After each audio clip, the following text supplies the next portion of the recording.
Wednesday's blizzard caused massive power outages throughout central Nebraska. In Hastings, utility crews started working around the clock to restore power. They went from 4,500 customers without power to only a few. But it was a busy day for all emergency responders in Adams County. Local 4's Leroy Triggs has more on this story. Hastings Utilities linemen started post-blizzard work in Juniata fixing power poles. Wednesday night, they were able to reroute services to get power to the village back online. The first reported outage came from Juniata around 4 a.m. The village didn't get power restored until 9:45 p.m.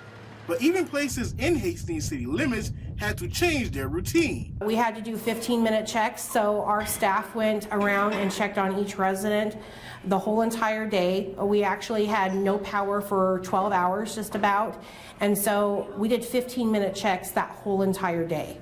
Rebecca Bruns says the power outage caused their pendant system to fail. Hastings Fire and Rescue had a busy day as well. Power restoration triggered a number of fire alarms. They say drivers and cars parked on the road can cause a problem in emergency situations. I actually did come across a couple posts on Facebook that it's pictures of roadways and highways along where there was literally a single lane of travel, and then people are trying to get down that single lane and they themselves become stuck, and then they end up blocking the entire lane. So if there would be an emergency downstream of where they end up blocking up, they could possibly delay a fire truck, ambulance, law enforcement officer from actually getting to the emergency scene where they need to. So Joseph Herman says when you're advised to stay home, do so. Residents of the Heritage at College View was excited when power was restored. A lot of them came down. One of the gentlemen upstairs, he's like, "Oh, hot coffee, here I come." So he was all excited to come downstairs because he lived upstairs, so he was able to come down the elevator and have hot coffee. He was excited about that. Bruns also has a message for all emergency personnel.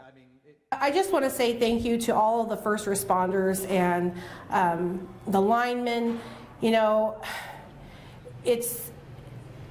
they do their job throughout the whole entire year, and you never really think too much about them. But when you really truly need them, it's in emergency situations. Bruns says she's praying for anyone who is still without power. Reporting from Hastings, Leroy Triggs, Local 4 News.